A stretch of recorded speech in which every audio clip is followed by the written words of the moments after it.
History is quite literally being written today. Welcome to this explainer. Right now, an entirely new chapter is unfolding in Assam. We are going to be breaking down the massive swearing-in ceremony happening today, where Dr. Himanta Biswa Sarma is taking the oath of office for a second consecutive time. This isn't just a routine political transition, folks. It's a monumental shift in the region's political landscape, and we're going to look at exactly what this means, the key players involved, and what the future holds based on all our sources. And you know, the number one carries so much weight today. Why? Because Dr. Himanta Biswa Sarma is officially the first ever non-Congress chief minister in the entire history of Assam to secure back-to-back terms.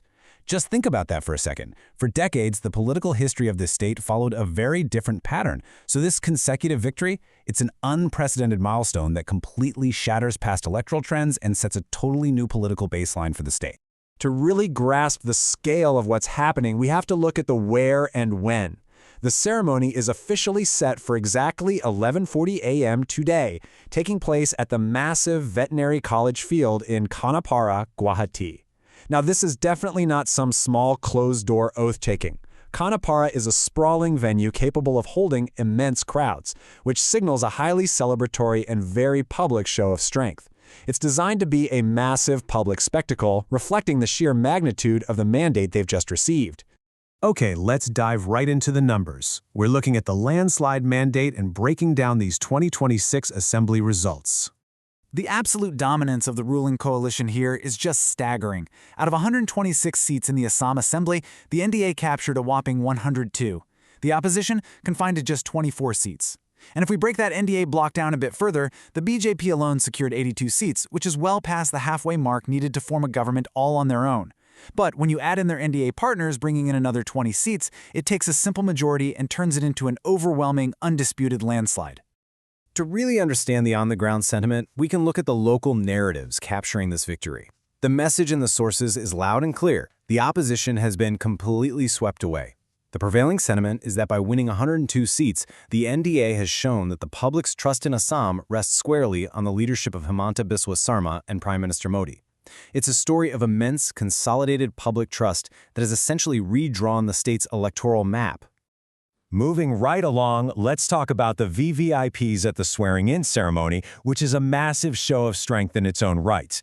The guest list at Khanapara is unbelievable. We are talking about the absolute highest echelons of national leadership showing up. Prime Minister Narendra Modi, Home Minister Amit Shah, and Defense Minister Rajnath Singh are all in attendance. But honestly, the most staggering logistical and political statement? The presence of 22 state chief ministers. Having 22 chief ministers travel all the way to Guwahati for this single event really underscores that this isn't just a state-level swearing-in anymore. It's a major national political event and a highly celebratory validation of the new government from the top down. Now, let's take a look at the core team being sworn in today to form the new cabinet. We've got four major leaders taking the oath today to form the foundation of this new government. First, there's Ajanta Niog from the BJP, who is a highly prominent figure.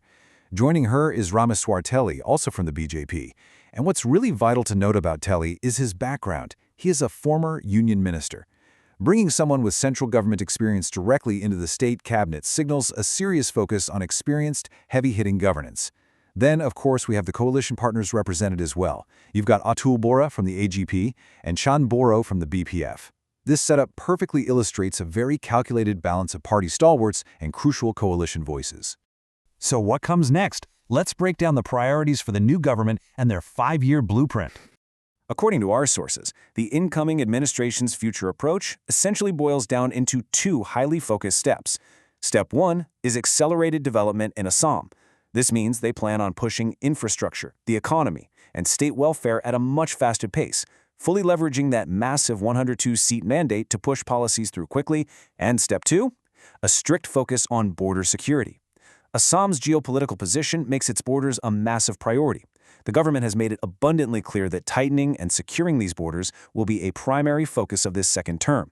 These are the twin engines that are going to drive their decisions moving forward.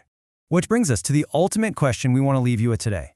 With such a historic, unprecedented mandate, how quickly will the new government actually deliver on these ambitious promises of border security and development? I mean, they've got the numbers, they have the national backing, and they clearly have the public trust. Now, the execution begins.